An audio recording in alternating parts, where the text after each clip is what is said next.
save lives, no doubt about it. Investigate TV Plus. A couple days prior, we did mention that there could be the possibility of really strong tornadoes. Vanberg, make sure you are getting into your safe spot right now.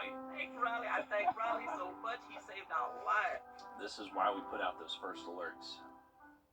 The First Alert Team, the best in Georgia. Live from Augusta, you're watching News 12 at 6 o'clock. Alrighty, good evening. All those that are joining, we're going to take you to a live look at Riverwatch and I-20. A real cool look for a cool weekend, but I'm going to leave that all up to the expert, First Alert meteorologist Emily Acton. What do we have in store for the rest of our weekend? It's going to be cold, Craig. I can tell you that. Overnight tonight, we'll see temperatures drop off into the teens. Now, we didn't warm up much this afternoon.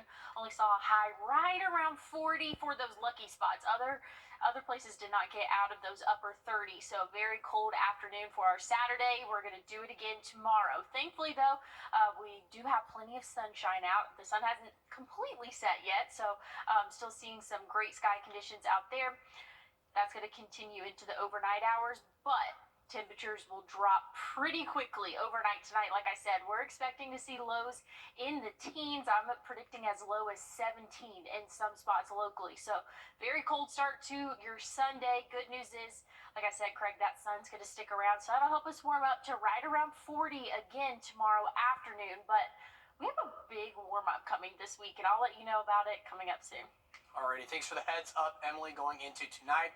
Now, during the recent cold snap that we have warned you about what not to do with your car windshields and checking on your HVAC systems, today we're checking in with plumbers about what they are seeing and if your pipes could be affected. Now, one plumbing service, the Drain Surgeon, was prepared for anything after last year's cold weather.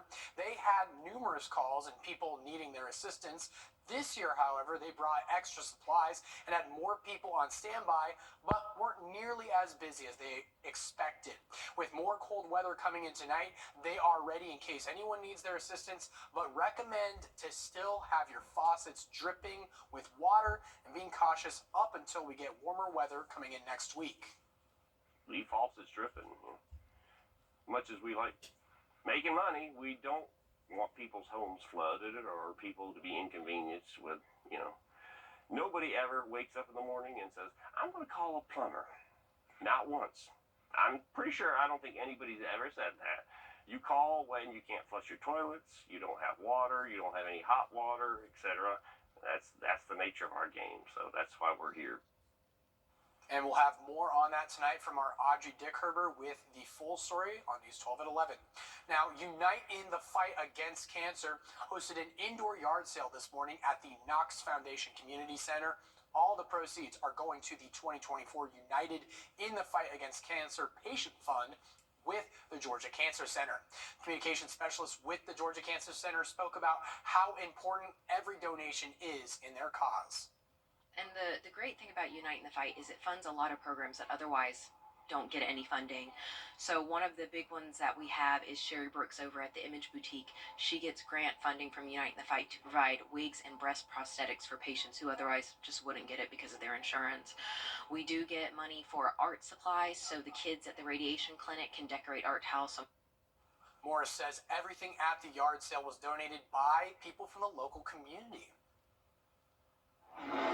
Now taking things over, recent news, the McCormick Police Department is on the search for two men after an attempted robbery that left one dead. It happened last night on the 200 block of Sunset Drive when two men dressed in all black with ski masks shot and killed 46-year-old Jamel Moss after attempting to rob a family gathering. Both SLED and McCormick deputies are investigating this case, and anyone with information is asked to call their departments. And one person is dead after a shooting this morning at Club Rain on Gordon Highway. Richmond County investigators say deputies responded to Wellstar MCG Health around 2 this morning in reference to a gunshot wound victim. Deputies say they arrived and learned that 22-year-old Krishan Martin from Augusta died from his injuries. Both the sheriff's office and coroner's office are investigating this case. And friends and relatives of Israeli hostages, a group of snowmobilers in Snow Canyon State Park located in Utah, banded together to rescue a man trapped in an avalanche, and it was all captured on video. 3 men were carried away when a different group of snowmobiles triggered the avalanche last Saturday. The rescue group was able to locate a man that had been completely buried for over 6 minutes. They started a fire to warm him up and took another 2 hours to get him off the mountain. Someone who knew the buried man spoke about watching the video with his family. When we went back home, actually with my wife and my daughters, and we watched it, then it became very emotional. Because there's somebody's husband and somebody's father, and that could have been me. How would have I felt if we were just 2 minutes too late? He says they saw a finger moving and had to dig the man out, including the snow inside of the helmet that was packed against his nose and mouth. Good rescue over there in Utah. Thousands of people in Metro Portland and Oregon remain without electricity this weekend. The outages began climbing late Thursday afternoon due to strong winds and freezing rain. Portland General Electric said more than 55,000 people were without power by yesterday morning, but they were working to get power restored. One person without power spoke about their current experience. Doing our laundry wherever we can find light, and bringing it from the neighbor's house who do have power. And I mean, this is basically, you don't need a fridge when you're 40 degrees in the house. So it's kind of a disaster. Another person living there says they are on day 6 of not having power, and they are unsure when it will be restored. And we are just 3 days from Tuesday's New Hampshire Republican primary. Former President Donald Trump. Around the country, the cold is wreaking havoc. How some businesses are recovering after their pipes burst. Next. Imagine you're stopped in traffic. Roadworks brought the highway to a halt. Imagine looking in the rearview mirror. The 18-wheeler behind you is driving too fast for conditions. But you're lucky to be alive. You imagine how much worse it could have been. Imagine knowing you can call all nines 24/7 and get the help you need. The team at George Sink Injury Lawyers has the experience to help you. We've helped thousands of people get the money they need. Call all nines now. If you overdraw your account, Do for you, on air and online. For more information, visit wrdw.com/advertise. Morning, afternoon, night, Monday through Sunday, 24/7. Our first alert commitment to you is the power of 5 meteorologists, always tracking weather that impacts you, telling you what we know as soon as we know it. All the tools, the latest technology, and the first team of 5 meteorologists. First Alert is our investment in your family's safety. News 12's First Alert weather on your side. Already not too extreme, but definitely cold. Emily, what do we have in store for the rest of this weekend? This trend's going to continue, Craig. We're going to see lows overnight in the upper teens, and we're only going to warm up to right around 40 tomorrow. So, again, cold air is continuing. That's the story for our weekend, and we're not the only people dealing with this. It has been extremely cold across the United States, really over the past week or so, seeing some single digits over in Nebraska and places north. But, again, us here in the southeast, we're sitting anywhere from those 20s to 30s. New Orleans, a little bit warmer there, and, of course, Miami sitting right around 70 degrees right now. But our current temperatures here in the CSRA sitting a few degrees above freezing. Now we're going to drop off below freezing probably within the next hour or so. Things are cooling off quickly for us, but good news is we're remaining dry, not having any winter precip to worry about here, just some really cold air for us. So tomorrow morning, definitely need to bundle up. Here's the wind chill, so that's going to be the feels like temperature as you head out the door. Going to be in those teens, lower teens in some spots, and then this is around noon, actually a little after the noon hour, and we're not very warm. We are still feeling like temperatures below freezing. So again, we'll kind of hit right around that freezing mark for the feels like temperature. Again, it's going to be a few degrees warmer than what this says, but to me that doesn't matter. If it feels like 34, that's what it is to me, temperature wise. But we'll have another cold morning for us come Monday, where wind chill values will kind of keep us in those lower 20s again, but warmer air is on the way for us, and let's just take a look at what that looks like. Here is Monday, warming up just a little bit. We'll see those 50s for the afternoon, then 60s by Tuesday, low 60s for us here in the CSRA, and then as we go throughout the week, we could see 70 for the high temperature as early as Wednesday. And then once we get into Thursday, Friday, a lot more confident that we're at least going to see that 70-degree mark. It just doesn't sound real to me that we're going to see 70s by the week's end. So if you don't like this cold air, hope is on the way. But along with these changing temperatures, we're going to see some rainfall coming in and out of the picture here. Now, I'm not expecting us to see any widespread rain until Wednesday, and then maybe a couple of thunderstorms as we go into the day Thursday and even into the afternoon Thursday, some heavier showers there. Once we get into Friday, some light rainfall could still linger around, but should be out of our hair for most of us for the weekend. So that's some good news. So again, 1.5 more cold days for us. So Monday, not looking terrible. Very cold start, but the afternoon's not looking bad. But rain is coming into the picture. But with that, a lot warmer temperatures. I mean, check out the 70s, Craig. We have 17 overnight tonight, 71 for Thursday for the high. Just got my heating and electric bill back, Emily, so I'm looking forward to that relief. Thanks for the heads up. Now, the freezing cold weather over the past week has caused burst pipes in the greater Chicago area. As a result, 2 businesses are now scrambling to get cleaned up and back to business. Trey Ward has more. Day by day, to just see bit by bit everything that we worked so hard for to just be washed away. It's rough. Kylie Russell emotional tonight as she struggles to clean up the wet floors at her daycare, Kimmett Academy in Hyde Park. See, it's still kind of leaking and dripping down. Russell says a pipe ruptured overnight Wednesday in one of the apartments above her business on South Dorchester. She says it happened after a tenant turned off their heat and opened their windows during sub-zero temperatures. I'm almost about to cry just thinking about their lack of regard. The damage widespread from the ceiling to the floors to daycare equipment, and Russell says even spreading to other units of the building. We did leave a message for the building's owner and are waiting to hear back. The cold weather also causing issues in Maryville, Indiana. Busted pipes led to water gushing from the ceiling and heavy flooding inside Asparagus Restaurant. There was a lot of loud pops, and I'm guessing that was all the pipes that were starting to crack. The general manager says the restaurant will be open on a very limited basis until the damage is cleaned up. 2 business owners now dealing with a cascade of flooding concerns. It's not just a business, you know what I mean? That there are people that depend on us, not just parents, but us as well. And Russell says she doesn't know how long it'll take to repair the damages in her daycare and hopes she doesn't have to close down for the sake of her students and staff.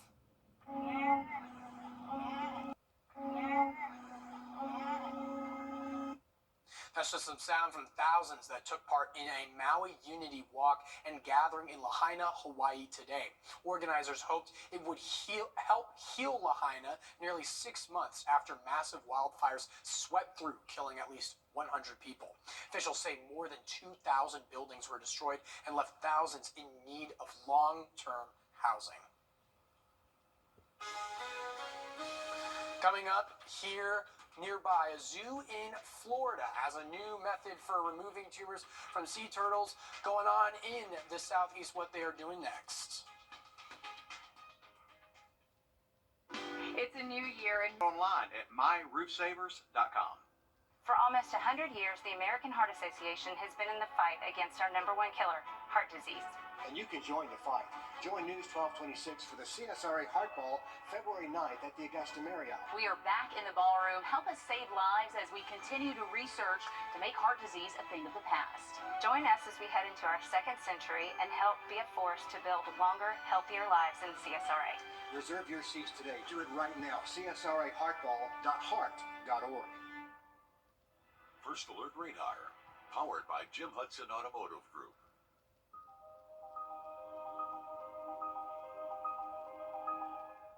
Brevard Zoo in Florida has introduced a novel method for removing tumors from sea turtles. Scott Heidler has the details. Maggie May is about 5 years old, still young for a green sea turtle. And like most of her fellow green sea turtles, she has the FP virus.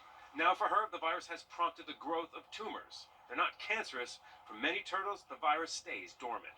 When it expresses itself, it's like cauliflower-sized warts, and it can be everywhere on their bodies. They can get very large and start to make life difficult.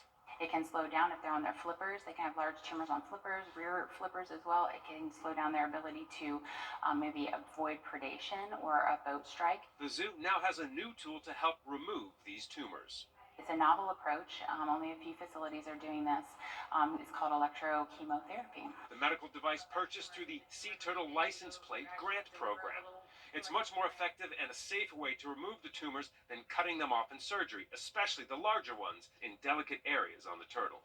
The rescue turtles that come to the zoo here that exhibit FP virus and have tumors are in a separate facility here and have separate filtration systems. That's because the virus can spread through water. It's not known how the virus is passed on, but it cannot spread to humans. And tumor outbreaks on sea turtles usually happens when they are immune compromised. Many that come in for an injury, a boat strike, or fishing line lacerations have tumors growing. So they have different issues. So sometimes they have maybe FP, and they might have fishing line entangled around them because those tumors give a great opportunity for things to get caught up on them. Thanks to this new treatment, a dozen sea turtles are back out in the wild, something zoo vets are hoping for Maggie May in the coming months. Great story there from Florida. And now to a sea turtle in a different part of that same state. Oh, there she goes. She's not going to waste any time. You're watching a 200-pound adult loggerhead sea turtle that was released today into the Atlantic Ocean off a beach in Florida.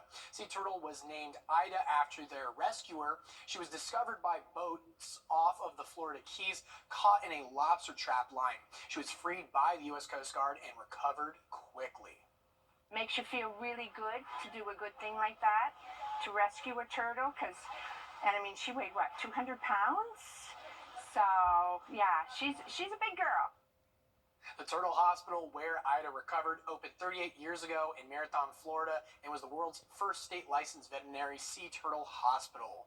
Great recovery efforts on turtles. But coming up in sports, college basketball Saturday is off and running. Find out how our local teams did in the Peach Belt. Plus, the Gamecocks introduced some new arsenal on the sidelines. That's all new with Alyssa Lyons next.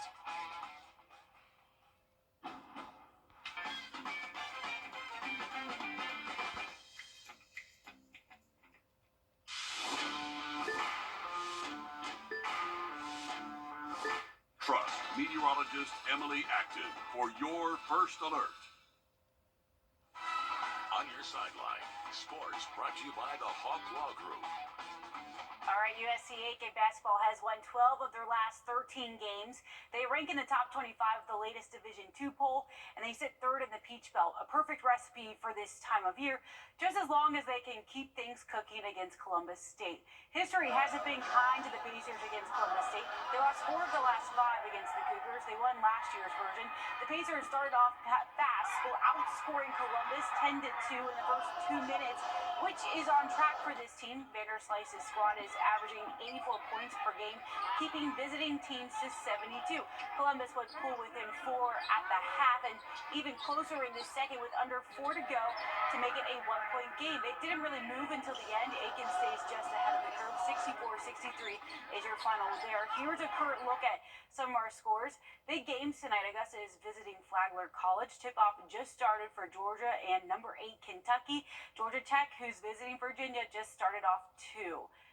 James Coley is the new wide receivers coach. He's regarded as an elite recruiter for South Carolina. He has SEC experience working previously at Texas A&M. Coley has filed multiple roles. He was with the Aggies. He coached receivers, tight ends, and had a stint as the co-offensive coordinator. Markel Blackwell is the new running backs coach. He joins Carolina after 1 season at Texas A&M.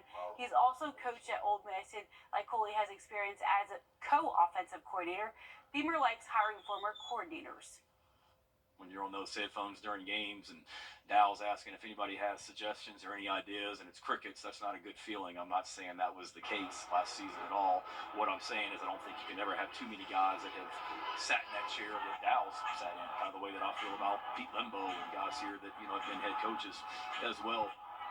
Coach Blackwell grew up a quarterback. He hopes that he can help his running back room understand the field from the point of QB, which they'll need. They're down to 2 scholarship QBs this offseason. Alrighty, and last week in Kansas City, Chiefs head coach Andy Reid's mustache formed icicles from how cold it was, and a Kansas bakery is memorializing the iconic look with an Andy Reid cake featuring the frozen mustache. But now another company is marketing the frozen stash image on a shirt, selling at least 8,000 of the shirts signed by Reid himself. Emily, pretty iconic game if you didn't catch it, but do we expect any frozen temperatures like that to hit our area here? It would definitely be difficult for us to see any mustaches freezing out there, but we are going to be below freezing, so I guess maybe not impossible. The good news is warming up midweek.